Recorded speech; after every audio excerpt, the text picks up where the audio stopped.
Hello friends, എല്ലാവർക്കും ഷീബാസ് കിച്ചണിലേക്ക് സ്വാഗതം. ഇന്ന് ഞാൻ വന്നിട്ടുള്ളത് റവയും ക്യാരറ്റും പഴമൊക്കെ കൊണ്ട് ഈസിയായിട്ട് തയ്യാറാക്കിയെടുക്കാൻ പറ്റിയത് നല്ല ടേസ്റ്റിയും ഹെൽത്തിയുമായിട്ടുള്ള ഒരു പലഹാരത്തിൻ്റെ റെസിപ്പിയുമായിട്ടാണ്. എല്ലാ പേരും ഒന്ന് ട്രൈ ചെയ്ത് നോക്കണം. കുട്ടികളൊക്കെ സ്കൂൾ കഴിഞ്ഞ് വരുമ്പോൾ ഈസിയായിട്ട് തന്നെ നമുക്ക് തയ്യാറാക്കി കൊടുക്കാൻ പറ്റും. ഇഷ്ടമാകുന്നെങ്കിൽ ഒന്ന് ലൈക്ക് ചെയ്ത് സപ്പോർട്ട് ചെയ്യാൻ മറക്കരുതേ. എന്നാൽ നമുക്കിത് എങ്ങനെയാണ് തയ്യാറാക്കുന്നതെന്ന് നോക്കാം. അതിനായി ഞാനിവിടെ ആദ്യം 1 കപ്പ് റവ എടുത്തിട്ടുണ്ട്. അതുപോലെ തന്നെ 1 ക്യാരറ്റ് ഒന്ന് ഗ്രേറ്റ് ചെയ്തും എടുത്തിട്ടുണ്ട്. ഇനി നമുക്കതിലേക്ക് വേണ്ടത് പഴമാണ്. ഞാനിവിടെ 2 നേന്ത്രപ്പഴമാണ് എടുത്തിട്ടുള്ളത്. ചെറിയ പഴമായതുകൊണ്ടാണ് 2 എണ്ണം എടുത്തിട്ടുള്ളത്. വലുതാണെങ്കിൽ 1 എണ്ണം എടുത്താൽ മതിയാകും. ഈ പഴം നമുക്കൊന്ന് കട്ട് ചെയ്തതിന് ശേഷം മാറ്റി വയ്ക്കാം. അടുത്തായി നമുക്ക് റവ ഒന്ന് വാട്ടിയെടുക്കണം. അതിനായി ഒരു പാനിലേക്ക് 1.5 കപ്പ് വെള്ളം ഒഴിച്ചു കൊടുക്കാം. 1 കപ്പ് റവയാണ് എടുക്കുന്നത്. അതിനായിട്ടാണ് 1.5 കപ്പ് വെള്ളം ചേർത്ത് കൊടുക്കുന്നത്. റവ എടുക്കുമ്പോൾ വറുത്തതായിരുന്നാലും വറക്കാത്തതായിരുന്നാലും ഏതായാലും കുഴപ്പമില്ല. ഇനി നമുക്ക് അതിലേക്ക് ആവശ്യമായിട്ടുള്ള ഉപ്പും കൂടെ ചേർത്ത് കൊടുക്കാം. ഇനി 1 ടീസ്പൂൺ നെയ്യും കൂടെ ചേർത്ത് കൊടുക്കുന്നുണ്ട്. എന്നിട്ട് നന്നായിട്ട് തന്നെ ഒന്ന് മിക്സ് ചെയ്തതിന് ശേഷം ഈ വെള്ളം നന്നായിട്ടൊന്ന് തിളപ്പിച്ചിട്ടെടുക്കാം. വെള്ളം ഇവിടെ നന്നായിട്ട് ഇനി ഒന്ന് തിളച്ച് വന്നിട്ടുണ്ട്. ഇനി നമുക്ക് ഫ്ലെയിം നന്നായിട്ട് കുറച്ച് വെച്ചതിന് ശേഷം എടുത്തു വെച്ചിട്ടുള്ള റവ അതിലേക്ക് ചേർത്ത് കൊടുക്കാം. റവ ചേർത്ത് കൊടുക്കുമ്പോൾ തന്നെ ഇതുപോലെ ഒന്ന് മിക്സ് ചെയ്ത് കൊടുക്കണം, അല്ലെങ്കിൽ അത് കട്ട പിടിക്കാനുള്ള ചാൻസ് ഉണ്ട്. അതുകൊണ്ട് ഒന്ന് മിക്സ് ചെയ്ത് കൊടുത്ത് വേണം റവ ചേർത്ത് കൊടുക്കാനായിട്ട്.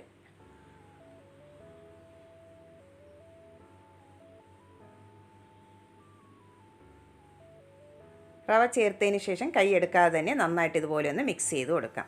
ഈ വെള്ളമെല്ലാം വറ്റി നന്നായിട്ട് തന്നെ ഒന്ന് കുക്കായി കിട്ടണം. അതുവരെ ഒന്ന് മിക്സ് ചെയ്തിട്ട് എടുക്കാം.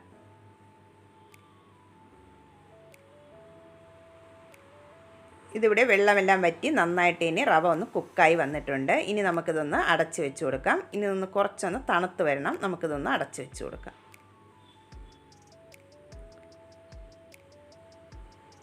ഇനി തണുക്കാനായിട്ട് മാറ്റി വയ്ക്കാം. ഇനി അതിലേക്കുള്ള ഫില്ലിങ്സ് നമുക്കൊന്ന് റെഡിയാക്കിയിട്ട് എടുക്കാം.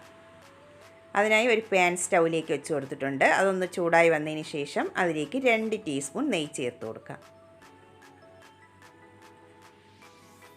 നെയ്യ് ഇവിടെ ചൂടായി വന്നിട്ടുണ്ട്. ഇനി നമുക്ക് കട്ട് ചെയ്ത് വെച്ചിട്ടുള്ള പഴം അതിലേക്ക് ചേർത്ത് കൊടുക്കാം. എന്നിട്ട് ഇതൊന്ന് വഴറ്റിയിട്ടെടുക്കാം. ഒരുപാടിട്ടങ്ങ് വഴറ്റി ഉടച്ചെടുക്കേണ്ട ആവശ്യമില്ല. ജസ്റ്റ് ഒന്ന് വഴറ്റിയെടുത്താൽ മതിയാകും. ആ കളറൊക്കെ ഒന്ന് ചേഞ്ചായി കിട്ടിയാൽ മതിയാകും. ഇതിവിടെ കളറെല്ലാം ഒന്ന് ചേഞ്ചായി ഒന്ന് റെഡിയായി വന്നിട്ടുണ്ട്. ഇനി ഇത് നമുക്ക് പാനിൽ നിന്നും മാറ്റി ഒരു ബൗളിലേക്ക് മാറ്റി കൊടുക്കാം.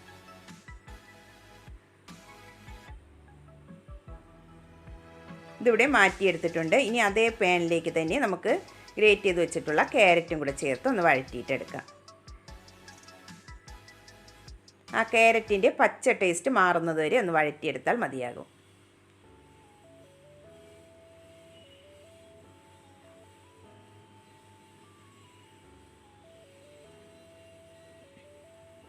ക്യാരറ്റിൻ്റെ പച്ച ടേസ്റ്റൊക്കെ മാറി വന്നിട്ടുണ്ട്. ഇനി നമുക്കിതിലേക്ക് ചേർത്ത് കൊടുക്കേണ്ടത് തേങ്ങ ചിരകിയതാണ്. ഞാനിവിടെ 1/2 കപ്പ് തേങ്ങയാണ് എടുത്തിട്ടുള്ളത്. അതും കൂടെ അതിലേക്ക് ചേർത്ത് കൊടുക്കാം. നല്ലൊരു ഫ്ലേവറിന് വേണ്ടി 1/2 ടീസ്പൂൺ ഏലക്കാപ്പൊടിയും കൂടെ ചേർത്ത് കൊടുക്കാം. എന്നിട്ട് ആ തേങ്ങയുടെ വെള്ളത്തിൻ്റെ അംശം മാറുന്നതുവരെ ഒന്ന് മിക്സ് ചെയ്തിട്ട് എടുക്കാം.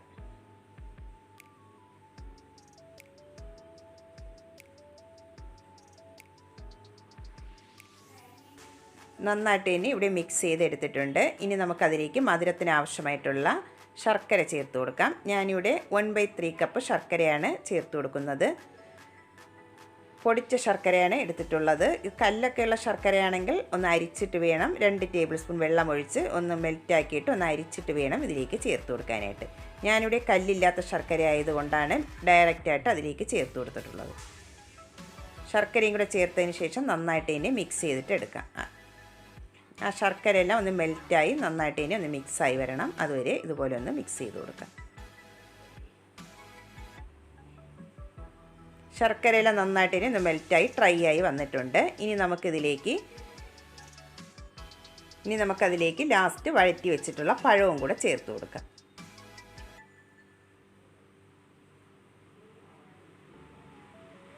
പഴവും കൂടെ ചേർത്തതിന് ശേഷം എല്ലാം കൂടെ നന്നായിട്ട് തന്നെ ഒന്ന് യോജിപ്പിച്ചെടുക്കാം. ഫില്ലിങ്സ് ഇവിടെ റെഡി ആയിട്ടുണ്ട്. ഇനി നമുക്ക് ഇതൊന്ന് തണുക്കാനായിട്ട് മാറ്റി വയ്ക്കാം. ഇനി നേരത്തെ റെഡിയാക്കി വെച്ചിട്ടുള്ള റവ ഇവിടെ കുറച്ചൊന്ന് തണുത്ത് വന്നിട്ടുണ്ട്. നമ്മൾ കയ്യിൽ തൊടാൻ പാകത്തിനായിട്ടുള്ള ചൂടിൽ വേണം നമ്മളിതൊന്ന് കുഴച്ചെടുക്കാനായിട്ട്. നല്ല സോഫ്റ്റായിട്ട് ഇനി ഒന്ന് കുഴച്ചിട്ടെടുക്കാം.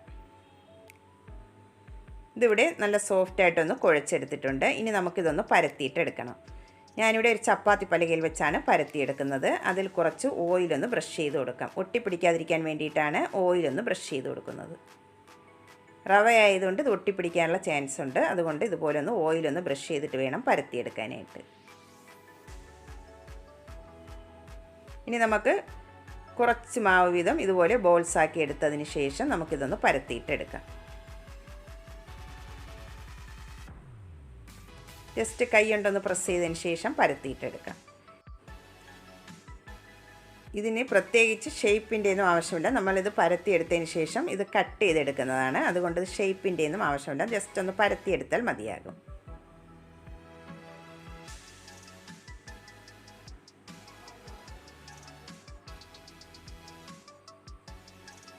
ഞാനിവിടെ ഒന്ന് പരത്തിയെടുത്തിട്ടുണ്ട്. ഇനി നമുക്ക് ഇതുപോലുള്ള ഒരു അടപ്പ് വെച്ചതിന് ശേഷം റൗണ്ട് ഷേപ്പിലാക്കിയെടുക്കാം.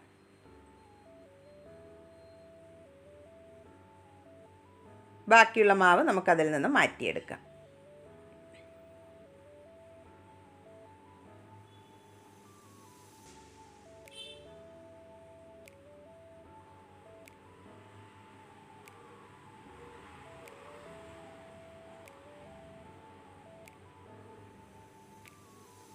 ഒരെണ്ണം ഇവിടെ റെഡിയാക്കി എടുത്തിട്ടുണ്ട്. ബാക്കിയുള്ളത് നമുക്കിതുപോലെ ഒന്ന് റെഡിയാക്കിയിട്ട് എടുക്കാം.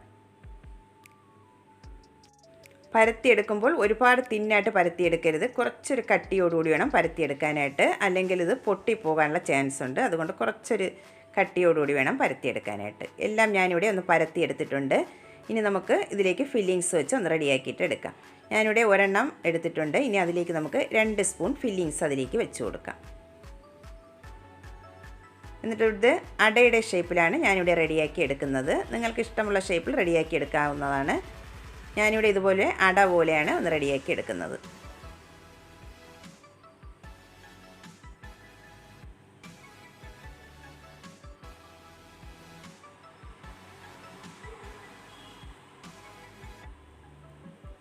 ഒരെണ്ണം ഇവിടെ റെഡിയാക്കി എടുത്തിട്ടുണ്ട്. ബാക്കിയുള്ളതെല്ലാം നമുക്കിതുപോലെ ഒന്ന് റെഡിയാക്കിയിട്ട് എടുക്കാം.